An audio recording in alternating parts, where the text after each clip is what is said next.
project. To find out what this project is all about, we are now joined by Prince Rugube from Tino Tech. A very warm welcome to you this morning. Good morning, how are you? Firstly, tell us a little bit more about your Tino Tech. Okay, Tino Tech Funda Youth project is a project that basically started in Vosloorus in 2012. I am the founder of Tino Tech Funda Youth project. Basically, Tino Tech Funda Youth project is a project that is focusing on changing the current generation of South Africa into the computer literacy world. As we all know now, everything is driven by computers. So at the end of the day, we cannot run away from that. So what Tino Tech is doing is empowering these kids from an early age, because by doing so, we are empowering these kids so that they can be able to face today's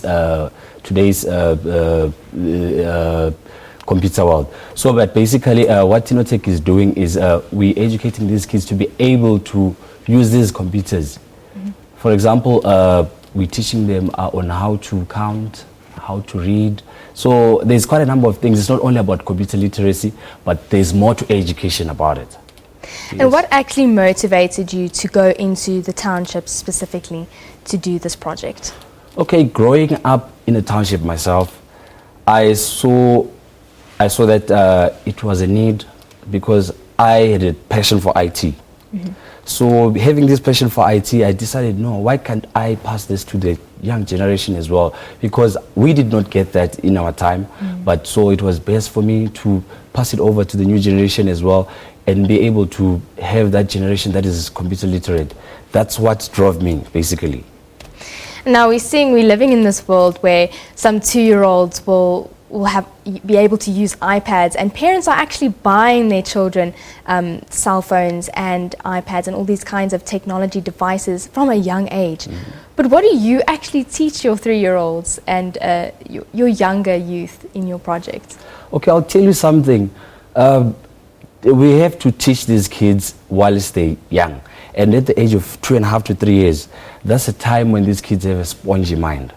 That's when they can absorb anything like easily. So it's best to teach them whilst they're still young like that, so that they can be able to use these computers, because like I'm saying, at the end of the day, everything is driven by computer. You want to go get money at the bank, you've got to go to a computer. We cannot run away from the computer. Cars now, they're coming with computer. So at the end of the day, it's all technology driven. So we just have to go that road. So it's best for us to get these kids while they're young like this. And also this helping us in a sense that like for example, we're having a project that we're doing with some grade 3s that are like 8-year-olds. We're doing a project where we're assembling a computer.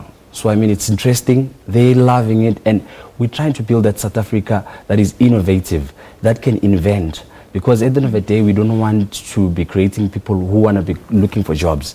We want people who will be able to make jobs and be innovative, you know. That's what we are heading to.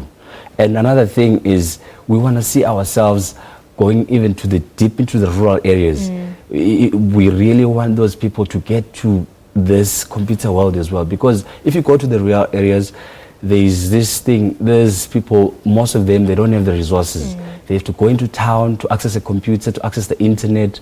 So we also want to get deep into there so that they can be able to also get that kind of information, you know. Much needed skills in this day and age as technology is advancing so quickly. But what are the challenges that you're coming across during these projects? Okay, let me start it this way. Like I said, in 2012 when we started, you know, when you start something new to people, some people are skeptic about it. They're not sure whether is this going to work or what. But at the end of the day, if there is results, you know, so at the end of the day, some of the problems that would face is there's critics. You do have critics that are going to criticize, but at the end of the day, if they see the results, then they're happy about the whole thing. So, but the other challenge that we do face is currently each and every year there's like a double growth of the whole thing. Like people talk about it. There's Tino Tech, there's Tino Tech that. So at the end of the day, they want it. So now the problems that we face is at the end of the day, you will be like there's more numbers and the equipment will be less. So you have to balance up the equation. If the numbers go up and the equipment, so those are some of the challenges that we do face, because we currently don't have a sponsor. We're just a non-profit organization. But at the end of the day, we believe everything is going to come right.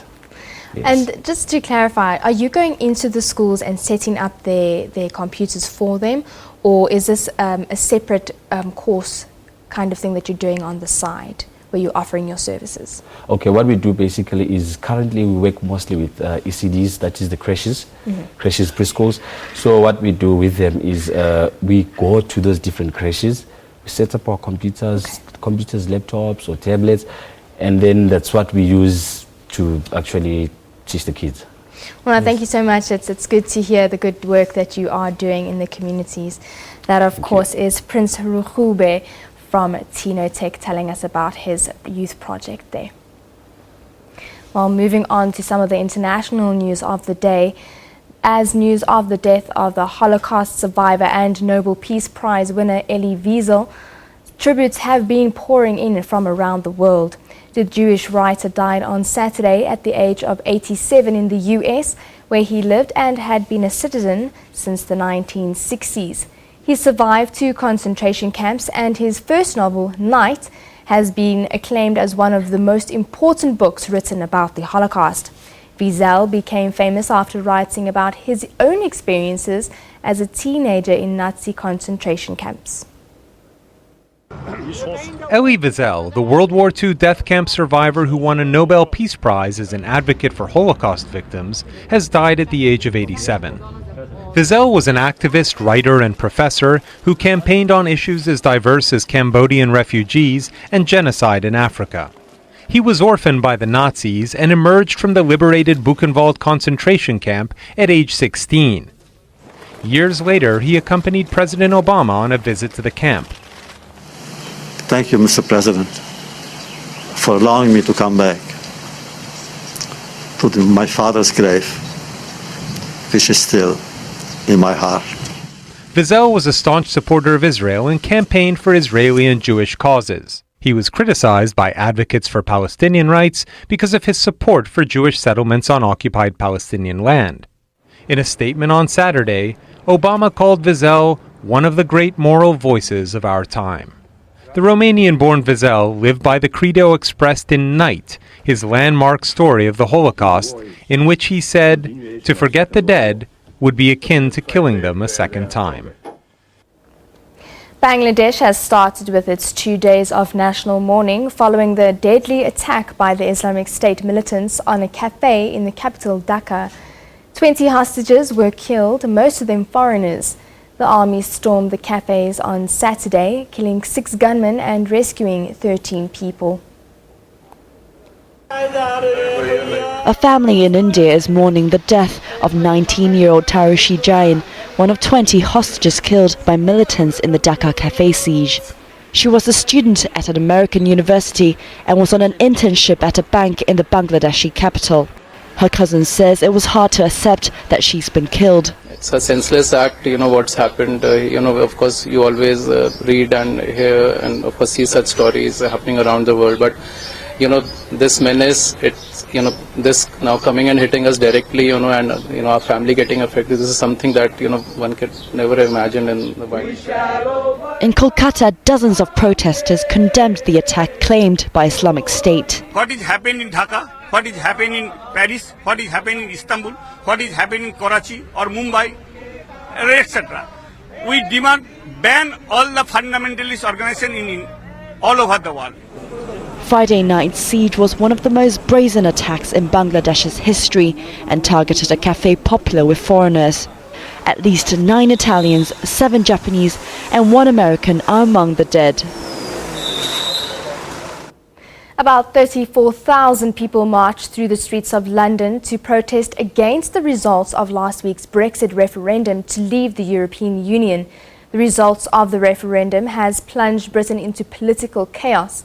Flying EU flags and holding banners with slogans, the marchers were calling for a policy U-turn that will see the referendum result overturned. The bell may already have tolled for anti-Brexit Londoners, but they're refusing to give up the fight. thousands of mainly young people marched in favor of staying in the EU. The city voted 60% Remain in last week's referendum that was narrowly won by the Leave campaign. But breaking up is hard to do. And after the political and economic turmoil in the referendum's wake, they're making the case for a rethink. PhD student Lydia Prieg said the vote takes Britain backwards. Just from a perspective of identity, I feel European, and I think it's really sad that in this modern era that we're turning away from our neighbours and looking in. The demonstration got a little bit of star power when musician Bob Geldof addressed the crowd. The Boomtown Rat and Live Aid organizer told young people they need to win over their opponents. And go and meet the people who voted to get out and understand why they voted out and try and persuade them that maybe it was the wrong decision. Anti-Brexit campaigners are calling for a second referendum, hoping the uncertainty caused by the Leave vote may give their opponents pause the next time around. Islamic State forces have surrounded a conference